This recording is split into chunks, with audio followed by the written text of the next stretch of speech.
Hello, my lovely students. This is Mansi. Welcome back to the channel. Now we are going to start with the third chapter, but science का third chapter. So as you know, थोड़े दिन पहले मैंने community में एक question डाला था कि साइंस हम स्टार्ट करने का सोच रहे हैं, तो जी कौन से चैप्टर से स्टार्ट करें। तो काफी बच्चों के कमेंट्स में एटम्स एंड मॉलिक्यूल्स था, क्योंकि बच्चों को केमिस्ट्री लग रहा है बहुत बड़ा हुआ है, जबकि ऐसा कुछ नहीं है। बहुत बेसिक करके केमिस्ट्री को पढ़ेंगे, ऐसे पढ़ेंगे कि भैया आपको ऐसा लगेगा केमिस्ट्री बहुत इजी होती है। So without wasting any time let's get started. So the third chapter हमारा बिगिन होता है। ऑफ कोर्स जिसने चैप्टर में थोड़ा बहुत भी कुछ पढ़ा है उसको पता है कि चैप्टर लॉज वगैरह से स्टार्ट हो रहा है, लेकिन हम चैप्टर को स्टार्ट करने से पहले कुछ टर्म्स मैंने यहाँ पे आप देख सकते हो ली हैं, जिनको मैं पहले आपको बता दूंगी कि ये क्या होता है, ताकि जब हम चैप्टर को पढ़े तो ये बेसिक चीजें एटम, मॉलिक्यूल, एलिमेंट, कंपाउंड, ये वर्ड्स बार बार रिपीट होंगे, तो ये वर्ड्स के मीनिंग्स आपको पता होने चाहिए, ताकि ऐसा ना हो कि मैं तो मस्त पढ़ाती जा रही हूँ कि बेटा ऐसे एलिमेंट होता है, ये कंपाउंड हो रहा है, ये ऐड हो रहा है, ये हो रहा है, आप कंफ्यूज हो कि मैम इसको एलिमेंट क्यों बोल रही है, इसको कंपाउंड क्यों बोल रही है, एटम होता ही क्या है। सो उस कंफ्यूजन को हटाने के लिए पहले हम इन चीजों को समझ लेते हैं। सबसे पहले बात करते हैं एटम की। तो जी ये एटम क्या होता है? एटम होता है किसी भी चीज को उठा लो, उसका सबसे स्मॉलेस्ट यूनिट। डेफिनेशन में भी यही होता है। जैसे कि एक एग्जांपल ले लो, पूरी एक इतनी बड़ी बिल्डिंग है, ये हमने पहले भी जब हम मैंने तो नहीं पढ़ाया आपको, लेकिन आपने वैसे पढ़ा होगा, सेल के लिए हम ऐसे पढ़ते हैं। सो मान लो ये पूरी एक बिल्डिंग बनी हुई है, ठीक है। वो बिल्डिंग कैसे बनी है? वॉल्स से बनी है जी। वॉल्स कैसे बनी है?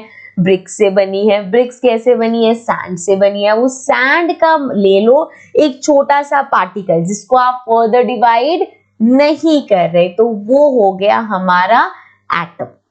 किसी भी चीज में, ये पेन ले लो, एयर में जो पार्टिकल्स हैं उसको ले लो, तो जहां पे आप एंड पे आ जाओ कि अब ये फर्दर डिवाइड नहीं हो सकता, तो वो एटम होता है, ठीक है। कुछ बच्चे अब इसमें यहाँ पे ये भी कहते हैं मैम इलेक्ट्रॉन भी तो होता है, प्रोटॉन होता है, न्यूट्रॉन होता है, वो सब बेटा इसके आगे के हैं, ठीक है। ऐसा नहीं है कि आप एटम को फर्दर डिवाइड करके इलेक्ट्रॉन प्रोटॉन में डिवाइड करते हो, ठीक है। उसकी जो प्रॉपर्टीज होते हैं वो एटम से अलग होती है। उसके बारे में हम पढ़ेंगे जब आगे चैप्टर्स करेंगे, आएगा, इस चैप्टर में रिक्वायर्ड नहीं है, सो उसमें नहीं घुसेंगे अभी, ठीक है। सो एटम हो गया सबसे स्मॉलेस्ट यूनिट। अब हो गया मॉलिक्यूल। अच्छा, एटम का भी एक एग्जांपल दे देती हूँ। जैसे कि अगर मैं बात करूं ऑक्सीजन की, सो हम सबको पता है ऑक्सीजन हमारा होता है O2, ठीक है। अब इस O2 में भी जो यहाँ पे ये O है, O2 मतलब 2 O, यहाँ पे सिंगल O की बात करें तो ये हो गया जी एटम, ठीक है। और ये जो मैंने अब O2 लिखा, यहाँ पे क्या हुआ? O 2 एटम, मतलब ऑक्सीजन के 2 एटम कंबाइन हुए, मतलब ये O प्लस O मिलके बना O2, ठीक है। अब ये जो यहाँ पे मिल रहे हैं एटम्स, आपस में मिल रहे हैं, वो होता है मॉलिक्यूल। अब ये जरूरी नहीं है सिर्फ ये हो, कुछ भी हो सकते हैं, जैसे कि कार्बन डाइऑक्साइड। सिंपल सा एग्जांपल ले रही हूं मैं। कार्बन डाइऑक्साइड होता है CO2। CO2 मतलब कार्बन का एटम, ऑक्सीजन के एटम्स, ये आपस में मिले और इन्होंने मॉलिक्यूल बनाया। अब यहाँ पे जब सिंपल वर्ड से पहले मैं बता दूं, एटम्स आपस में मिलकर मॉलिक्यूल बनाते हैं। इजी। अब देखो CO2 का मैंने एग्जांपल लिया, यहाँ पे क्या है? कार्बन है, C stands for carbon, and O यहाँ पे ऑक्सीजन के लिए है, ठीक है जी। सो अगेन कार्बन का एक एटम, ऑक्सीजन के 2 एटम्स, इन्होंने मिलके बनाया CO2। इसी तरह से एग्जांपल हो सकता है H2O। H मतलब हाइड्रोजन एंड O मतलब oxygen. So this means H hydrogen H2 है, हाइड्रोजन के 2 एटम्स, ऑक्सीजन का एक एटम, सो H2O मिलके H2O होता क्या है?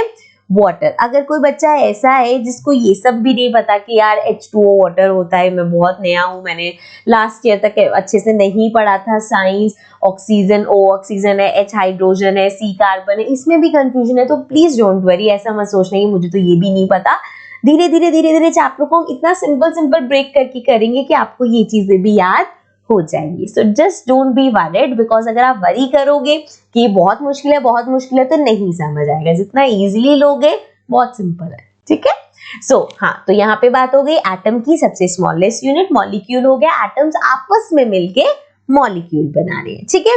अब इसी में ही किसी को हम बोलते हैं एलिमेंट, किसी को हम बोलते हैं कंपाउंड। जैसे कि अगर मैं, चलो आगे बढ़ते हैं, यहाँ पे लिखती हूँ O3, O3 होता है ओजोन के लिए, ठीक है।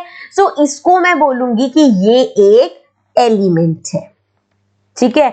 अगर मैं लिखती हूँ H2O, अभी मैंने बताया वाटर के लिए होता है, सो मैं कहूंगी ये एक कंपाउंड है।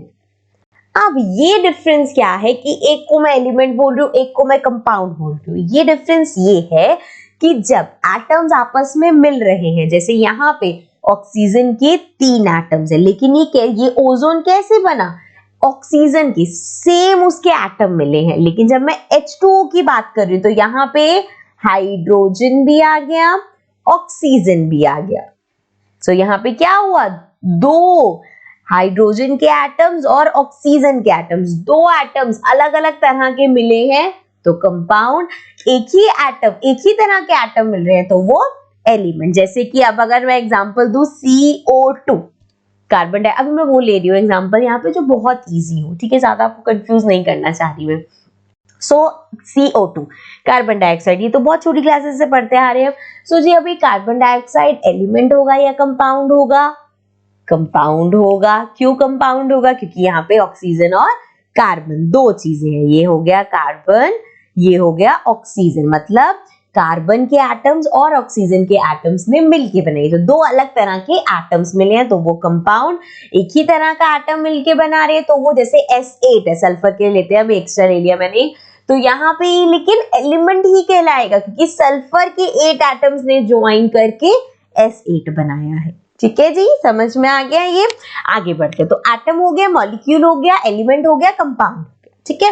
अब बात करते हैं केमिकल रिएक्शन की। ये केमिकल रिएक्शन क्या है, ये तो आपको पता ही है, कोई भी दो केमिकल्स को मिक्स कर दो तो वो केमिकल रिएक्शन है। जैसे कि यहाँ पे इवन ये भी है CO2, इसको रिएक्शन तो नहीं कहेंगे बट यहाँ पे कार्बन और ऑक्सीजन का केमिकल कॉम्बिनेशन है, तो ये केमिकल रिएक्शन। कॉम्बिनेशन तो हमने पूरे चैप्टर में पढ़ना ही है। केमिकल रिएक्शन कब बोलेंगे, केमिकल रिएक्शन, जैसे कि अगर मैं आपको बोलूं वाटर प्लस सॉल्ट, वाटर और सॉल्ट को मैंने ऐड कर दिया, तो क्या ये केमिकल रिएक्शन हो रहा है। यहाँ पे जो भी आपको मिलेगा, क्या पहली बात तो सिंपल है, सॉल्टी वाटर मिल जाएगा और तो कुछ नहीं मिलेगा, कोई नई चीज तो नहीं बन जाएगी। पानी में नमक घोलोगे, नमकीन पानी मिलेगा सिर्फ। सो क्या यहाँ पे केमिकल रिएक्शन हुआ है, नहीं। एक्सप्लेन करूंगी अभी बाद में। एक और एग्जांपल ले लेती हूँ पहले मैं। ये लिया जी मैंने acid plus base, so acid plus base हमें देता है salt. So now tell me, क्या ये हमारा केमिकल रिएक्शन है? व्हाई? अब चेंज क्या है दोनों में, जब आप एसिड और बेस को मिलाते हो तो आपको सॉल्ट मिला, मतलब कि आपको एक न्यू प्रोडक्ट मिला। यहाँ पे ये चीज इंपॉर्टेंट है that whenever you are getting a new product तो वो हमारा केमिकल रिएक्शन माना जाएगा। जब भी दो चीजें कंबाइन करके, केमिकली उनको आप कंबाइन कर रहे हो और एक नई चीज बन रही है, तभी उसको केमिकल रिएक्शन कहेंगे। Otherwise this is just a mixing कह सकते हो, ये कोई केमिकल रिएक्शन नहीं है। गॉट इट, समझ में आया। अब जी नेक्स्ट हमारा है रिएक्टेंट और प्रोडक्ट, बहुत इजी है। जैसे ये मैंने यहाँ पे एग्जांपल लिया था, एसिड प्लस बेस सॉल्ट होता है। ये एसिड और बेस जिसको मिलाया जा रहा है वो है रिएक्टेंट, मतलब क्योंकि इन्हें आपस में रिएक्ट कराया जा रहा है, और जो आपको नई चीज मिली है वो है प्रोडक्ट, क्योंकि इनको मिला के आपको एक प्रोडक्ट मिला है। सिंपल। सो ये दोनों हो गए रिएक्टेंट और ये हो गया प्रोडक्ट, ठीक है। सो ये कुछ बेसिक टर्म्स की जो मैं चाहती थी पहले आपको पता हो। नाउ हम बिगिन करेंगे अपने फर्स्ट टॉपिक से, which is our law of chemical combination, ठीक है। अभी इसमें आएंगे आगे दो category, so let's get to that.